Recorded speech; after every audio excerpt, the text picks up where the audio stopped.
Hi everyone, it's Bill with Carrie. Hi. We decided to venture out. We're going to go check out downtown Excelsior, Minnesota. We're about 20 minutes west on Highway 7 from Minneapolis, and we're just going to go down the main drag, which is Water Street, and we're just going to see what they have to offer down here. So we're on the west end, and this is a new grocery store and some restaurants over here. This is only a few years old.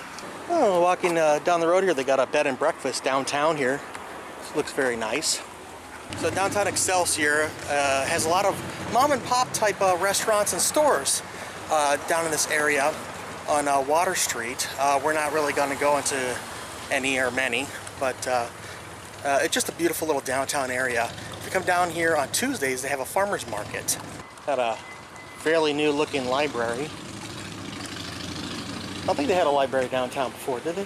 Yes, they did. Oh, they did? Okay. Yeah, it was actually just kind of kitty corner from where we are right now. Okay.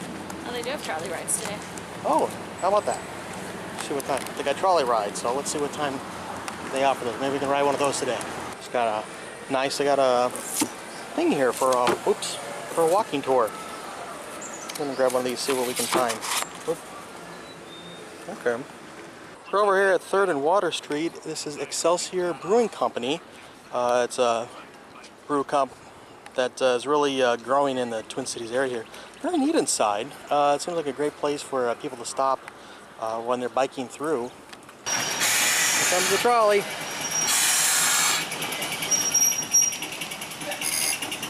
Oh, that's beautiful. And so we just bought 2 passes. They gave us these cute little tokens.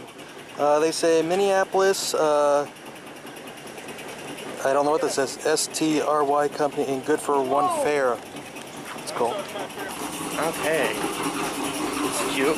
Tokens go in the fare box. There's one. There's old school. Are there straps?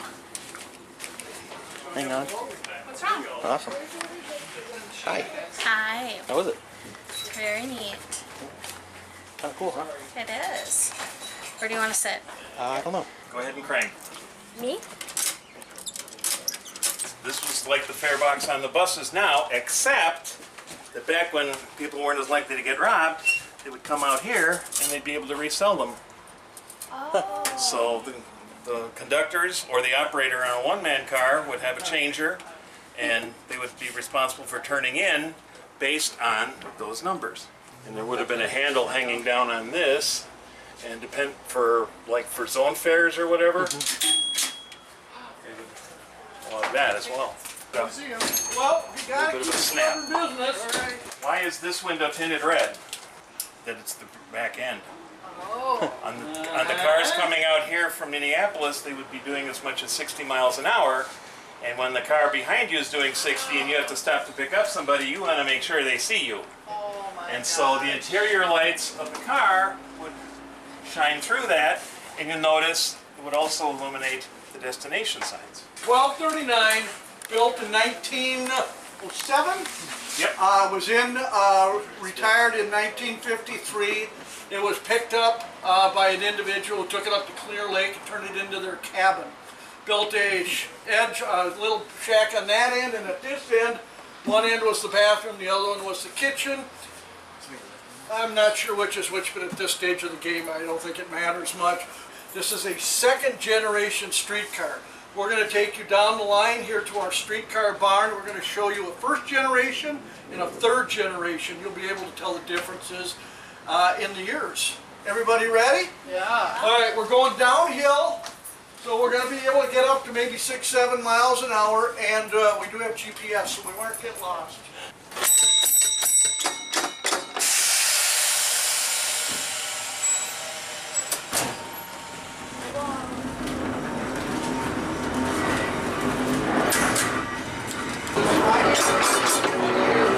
The decal work you see and everything else is hand done by our volunteers.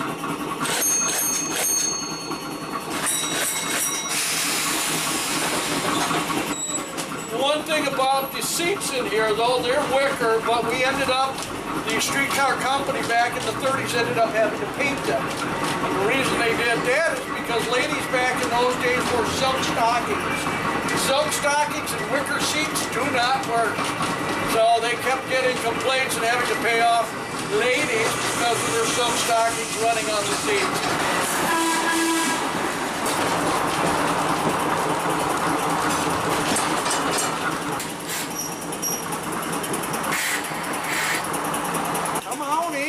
What you have been riding on is a second generation streetcar. This right here is a first generation streetcar. And this is one of the first electrified ones. We got a picture down here of what they used to look like, being pulled by the mules. From what I understand, the mules were only good for an hour and then they had to be changed out. It is built in 1893 and it is the oldest revenue producing streetcar in the United States. Maybe even the world. Come on in. Second generation is a lot bigger, a lot more steel. Lucky that when we were taking off some of the wood pieces, we found some of the material for the seats underneath there. That way we were able to take it out and have it reproduced or replicated. And that's basically what you see now is exactly what you would have seen in 1911 up in Duluth. The decals on the ceiling are all hand done. Everything in here is done by volunteers. One thing about this car, when it was driving up in Duluth, we had a nice little heater up here, kept all the passengers nice and cozy. Of course, us poor people that had to drive the thing. So it was a little on the chilly side in the winter time, but that's where long underwear comes into play. Some of the ads here on the first generation car. Ooh, Wrigley Spearmint gum. Huh. Oh wow, beautiful. Now these are American-made trucks, but we got them from Czechoslovakia. You know, around and around. Feel free, go ahead. One interesting thing I found out is that there is not a whole lot of difference between the streetcars of today and the streetcars of yesteryear. This particular trolley could run on the light rail because of the fact that we run on 600 volts and they're 750. So this one could run on the light rail, but the light rail could not run on this one. Also, one of the nifty little things about this particular car, you'll notice we've got controls on either end. Let's say we're headed out this way, we get to the end of the line, we want to turn, we're going to go this way, and all you folks don't want to be sitting with your backs to that. Let me have this for a second here, sweetheart. Oh. There you go. All you got to do is switch the seat, now you're facing that way. Now, all of these things look pretty easy and not too difficult, but if you'll notice also one last thing, the floors here, these boards are all hand screwed. And there's a ton of nails, and that just goes to show you, because they can't use anything mechanical on it because it would strip it out. But like I say, it's all ready to roll. We're working the kinks out of it. We're going to be using it here this summer, so feel free to come back because we'll probably may have it out a few times. Let's get you folks back on. We're going to take it down to the end of the line.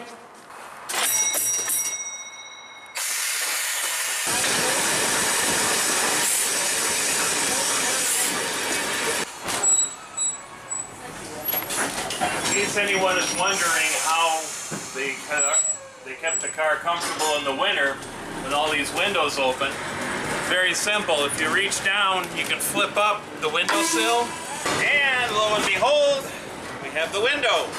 You would slide it up, you'll notice the groove in the window post here. Slide it up to here, flip the windowsill back down, the window would rest right on it. Meanwhile, these doors slide shut, as does the door at the front, which explains why they could have the back end so open and not freeze everybody inside.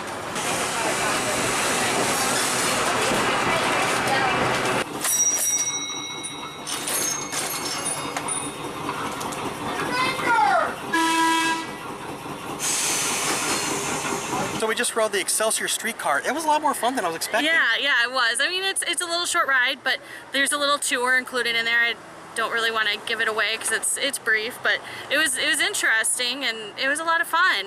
There's also a little museum that we didn't know about until after we were about to get on the trolley, and now they're closed. Yeah, we're the last trip for the day, so we didn't want to rush it through the museum and then miss the ride. Anyway, Yep. but no, it was a lot of fun. It was Yeah. like it was $250 Yep. per person for a round trip. And then something on the tour that they talked about was that you could actually rent it for like Family parties. reunions, graduations, family pictures. And they'll take you up and down for the entire time that you rent it out. So that was kind of cool. Yeah. And, you know, prom photos and stuff like that. So that was kind of neat. But we just got into Excelsior. So Yeah. let's see what else is down the street. Yeah. Again, downtown Excelsior has a lot of little mom and pop type shops and restaurants. Might find some stuff that you won't find, definitely not at malls usually. Oh, you got a traditional barber shop with a pole and everything. My grandpa used to go there to get his hair cut. What was that? So my grandpa used to go in there to get his hair cut. Oh, really? Yeah. On Tuesdays during the summer, they have a farmer's market, and the trolley actually also runs during some of that time as well. Getting on the one end, and there's a ice cream shop. Honey, you want to go get some ice cream? Yep. You just got out of the ice cream shop. What kind did you get? I did the chocolate cherry bomb. Hmm. So it's chocolate ice cream with maraschino and dark chocolate cherries and brownie bites in it. And I got Mackinac Island fudge. and a vanilla and chocolate swirl and fudge ripple, and just sounded good to me. How's yours? Very good. Very chocolatey. Oh, mine's good too. Wow. Oh, cribbing. As I say, it's really hot though, so we need to eat these suckers fast.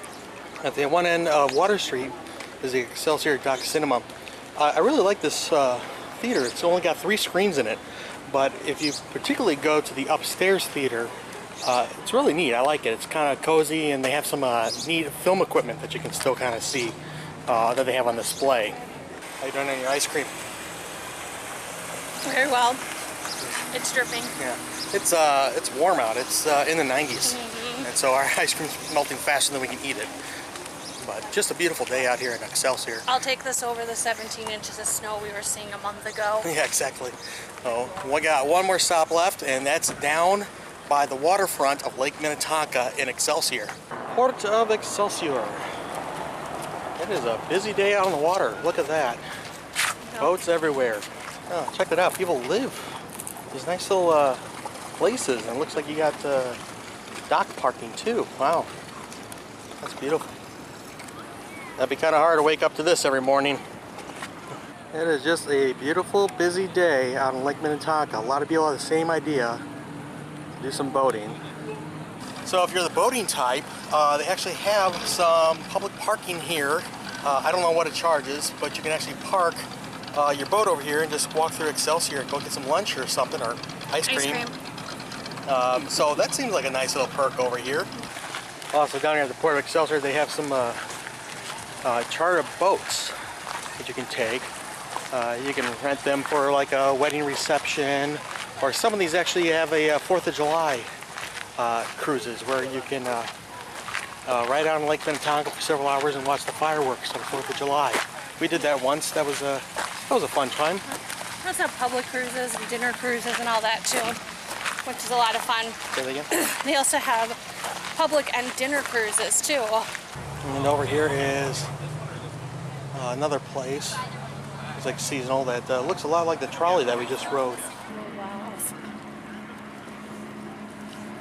Now as we reach the end of the Excelsior Commons Park area, I'm not sure if that's the exact title or not. Over in this area there's a ball field, softball and baseball, and then another block or so that way there's a park.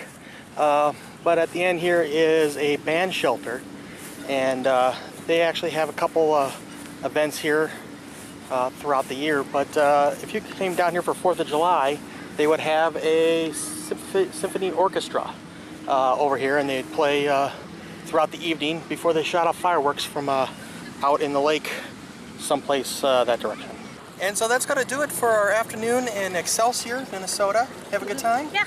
Yeah. Do. Yes, very much so. Yeah. So again, it's a nice little Main Street kind of area, Water Street, and just again, you can spend several hours here just kind of wandering around, and a lot of local shops, mom and pop type shops and restaurants. So just a good weekend day travel kind of thing. And of course, if you boat, you've got places where you can park your boat, and you can go do all that instead of parking down here. But thanks for joining us, and we'll see you next time as we see what else is out there. Thank you. Thanks.